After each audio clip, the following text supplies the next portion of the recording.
মূল্যস্ফীতি নিয়ন্ত্রণে গৃহীত পদক্ষেপগুলো এই মিটিংয়ে যেটা বলা হয়েছে, মূল্যস্ফীতি নিয়ন্ত্রণে সংকোচনমূলক মুদ্রানীতি এবং সহায়ক রাজস্ব নীতি গ্রহণ করা হয়েছে। নীতি সুদের হার 2024 সালে ছিল 8%, ধাপে ধাপে তা বৃদ্ধি করে ডিসেম্বর 2024 সালে 10% উন্নতি করা হয়েছে। নীতি সুদ মানে বুঝেন তো পলিসি ইন্টারেস্ট রেট, এবং এর ফলে নীতি সুদ হারের করিডোরের ঊর্ধ্বসীমা 11.5% উন্নতি হয়েছে। সকল প্রকার ডিভলভমেন্ট টাকা ছাপানো বন্ধ রাখা হয়েছে।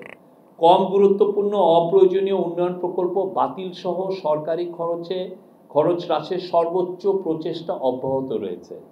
চাল, আলু, পেঁয়াজ, ভোজ্য তেল ইত্যাদি নিত্য প্রয়োজনীয় পণ্যের উপর শুল্ক অব্যাহতি হ্রাস করা হয়েছে।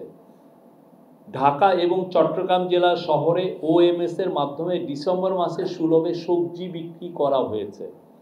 দেশের 1 কোটি পরিবারকে ফ্যামিলি কার্ডের মাধ্যমে সুলভ মূল্যে পণ্য সরবরাহের কার্যক্রম বাস্তবায়ন করা হচ্ছে। ট্রাকের মাধ্যমে বিভাগীয় শহরগুলোতে তেল, চিনি, ডাল এবং রমজান উপলক্ষে খেজুর এবং ছোলা সুলভ মূল্যে সরবরাহ করা হবে।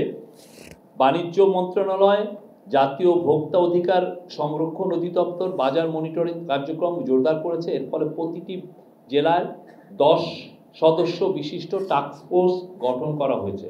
তবে এই সকল পদক্ষেপ সত্ত্বেও চলতি অর্থ বছরে জুলাই মাসে পয়েন্ট টু পয়েন্ট ভিত্তিতে সাধারণ মূল্যস্ফীতি 11% ছাড়িয়ে যায়। জানুয়ারি 2025 সালে কিছুটা কমে তা 9.94% ছাড়িয়েছে।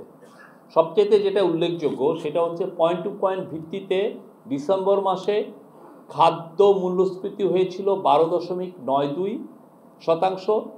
জানুয়ারি 2025-এ এটা হ্রাস পেয়ে 10.72% দাঁড়িয়েছে। দ্যাট মিনস 2% এর উপর এটা কমেছে।